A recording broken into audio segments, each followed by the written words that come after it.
y'all, we are Sean and Christina, and this is our therapy dog, Nash. We left our home in Nashville, Tennessee to travel the U.S. in an RV and shine a bright spotlight on the incredible work that therapy dogs do across our country. It has been a quick trip here in San Antonio, but we have loved every second that we've been here. This city is filled with so much rich history and culture and beauty. We've loved every second. Yep. We weren't able to do a meetup because we were here for such a short period of time, and we're getting ready to head to Austin.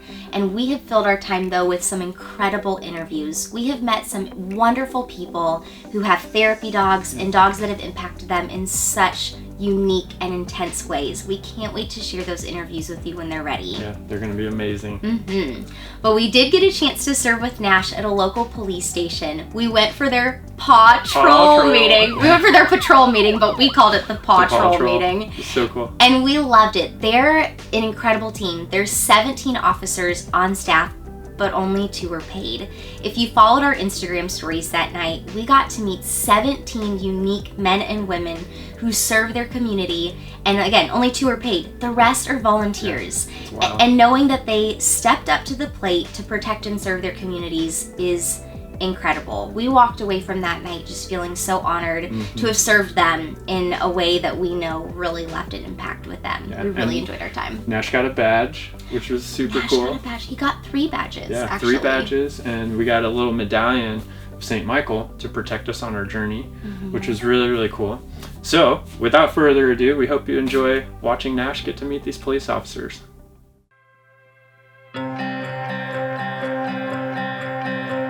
When I woke up this morning, found everything in place. The birds were singing pretty songs, the sun kissed me on my face. And it feels so good to be alive, it feels so good to see the light. I got this sudden feeling like now's the time to start. I got a big idea in my head, I got a dream down in my heart. And I'm praying that you'll help me now, I'm praying that you'll show me how.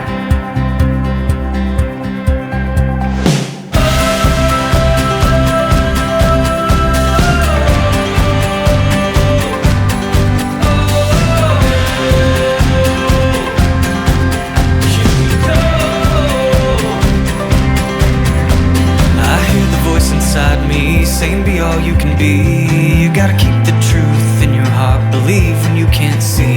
You don't see the sign, give it time. Won't reach the top without the climb.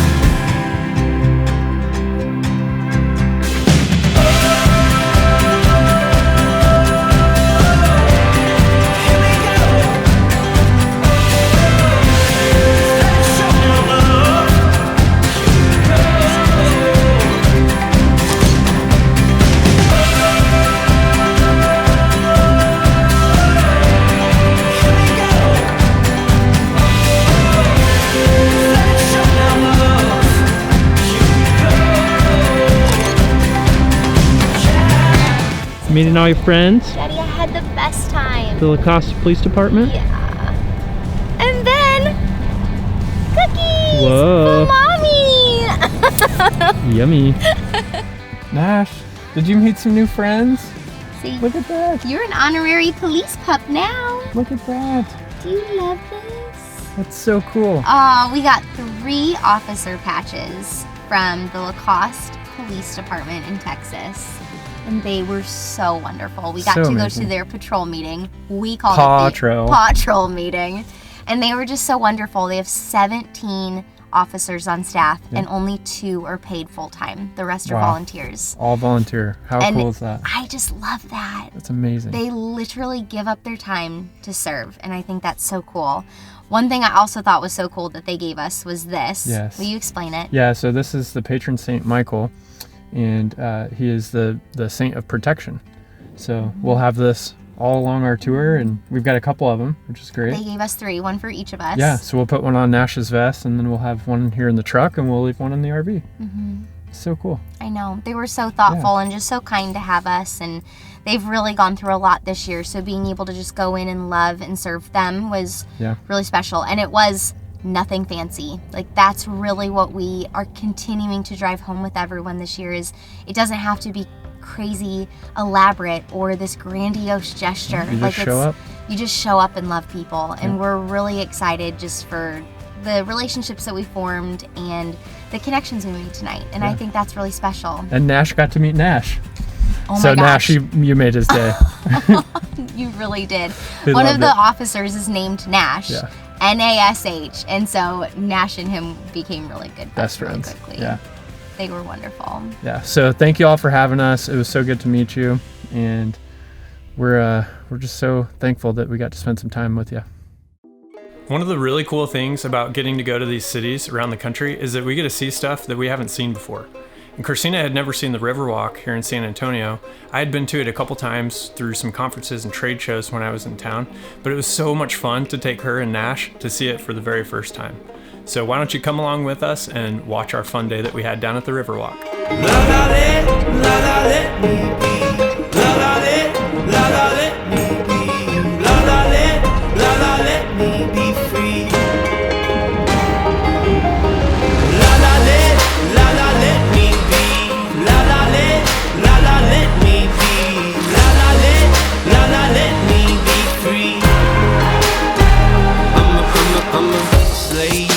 Darkness, alone in my apartment.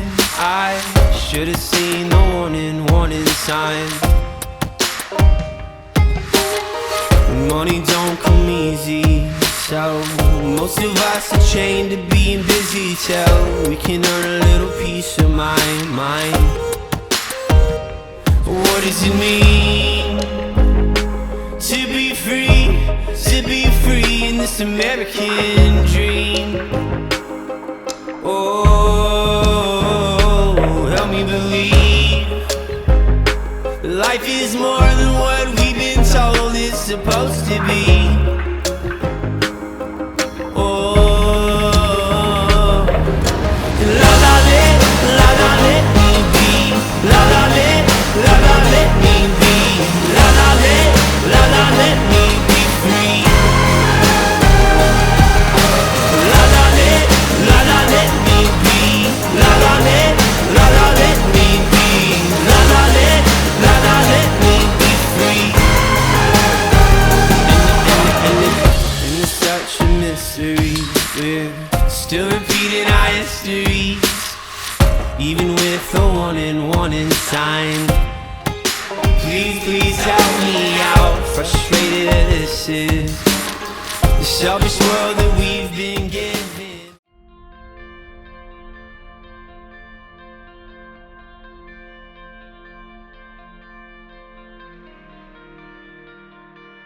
Living full-time in this RV has not been what we thought it was going to be at the beginning.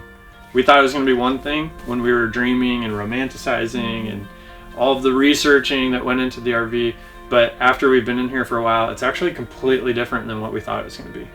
Yeah, it has been way better than anything that we could have dreamt up. And the truth is it hasn't always been easy. Right. I mean, we moved from a 1,700 square foot home into this, which we haven't done the math, but we think it's around 200 or 300 square feet. 200.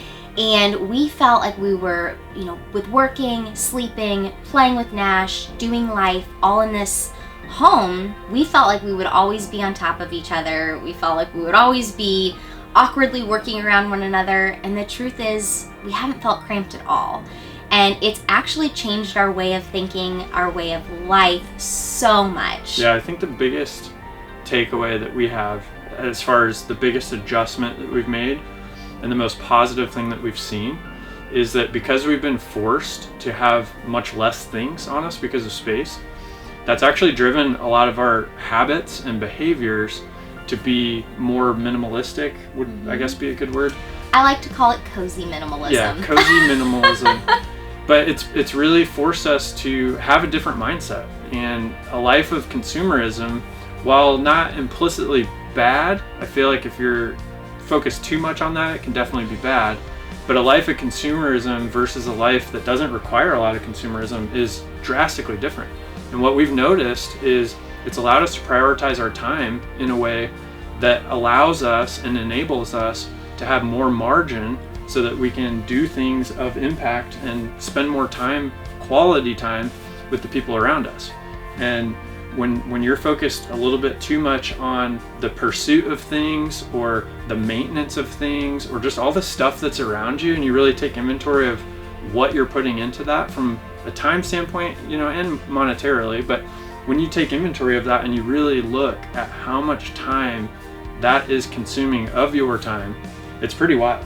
It really is. And everybody knows our story. I mean, we sold about 90% of our stuff in order to do this, and we didn't really realize it, but when we were starting that process of selling our furniture, clothes, everything, it became really addictive. And we were like, well, what else can we live without? What else can we think for the next year that we need? Right. And it really became apparent, especially as we started to move our stuff into here, Right. that we really don't need a lot to function. And there was a lot of nerves going into that. I mean, we only have 3 drawers in our kitchen, which for those of you that love to cook, which we love to cook at home, that's really intimidating. It's limiting. It's very limiting. And it has been crazy. I mean, we've probably been here for about 3 months now. And looking back, just thinking through the process of, okay, what do we need? What can we live without? We've learned so much since then. So to really put it in perspective, we have 1 pot and 1 Instant Pot in our kitchen. And don't get me wrong, I love a full set of pots and pans. But it has been very interesting to see, okay, this is how I can tweak things. And the less that we have, the less time we have to spend cooking, cleaning up dinner, wasting time at night, doing dishes and things like that. And it has been super freeing. And I think the longer we've been here and the more we've realized we don't need, the more addicting it's been to getting rid of things and shedding that excess weight that really is holding us back in so many ways in life. Yeah, because even in the RV right now, clothes is probably an easy one to point to, but Yes. we pared down our closet. I mean, I don't, from a quantity standpoint, I don't know how much, or a percentage standpoint, I don't know how much, but it was a lot. Yes. And we could even probably go down another 50% or roughly around there from where we are now to what we're actually using. And there's stuff in the RV that probably hasn't even been pulled out of a drawer since we've been on the road. I love that you said that because too, I mean, we did still keep some things. Like we have a couple of pieces of furniture that mean a lot to us that we kept, and we do have a small storage unit in Nashville. But we kept a couple of things too, clothing-wise, that I actually was thinking of this morning that I was like, you know what? We probably don't need that. Probably still get rid of that. We could probably do another garage sale when we are done Yeah. with the tour.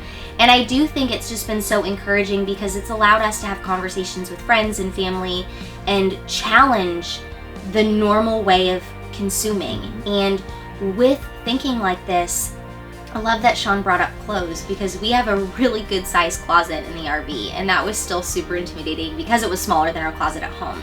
But when you look at it, you only wear so much in one day, in 1 week, and in 1 month, and then in a season. And if you really look at it, especially with us being home more often now, we don't need as much as we have in our closet. So taking a strong look and a strong inventory of really what you love, what fits, and what's your favorite has been awesome.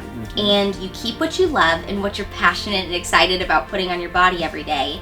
And then really the rest of it, you just have to ask if you need it. And we found so much benefit in selling our clothes, using that money to fuel other purchases, whether it be clothing or something we needed for the RV. And I have to say too, especially as a woman, which Sean loves his clothes too, but especially being a woman who, we have a lot of accessories, we have different types of sweaters and things like that.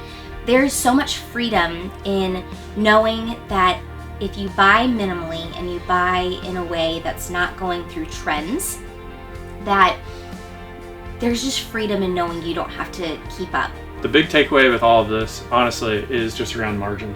And when you can remove things that are consuming your time and enable that bandwidth to be there so that you have margin, it's pretty cool what happens. And we've spent hours on end over the last 90 days with people talking about a bunch of different things, but ultimately having a real conversation with a real human being that maybe in some cases was hurting, other times it was just talking about the passion around RVing and why we're doing what we're doing, and them sharing stories that they've had over the last couple of years. But we've noticed we weren't intentional about that before, and now that we are, because of what we're doing, it's been so enlightening to show us, okay, moving forward, after this tour is over, we need to make sure that we incorporate this into our life as a staple that is always there.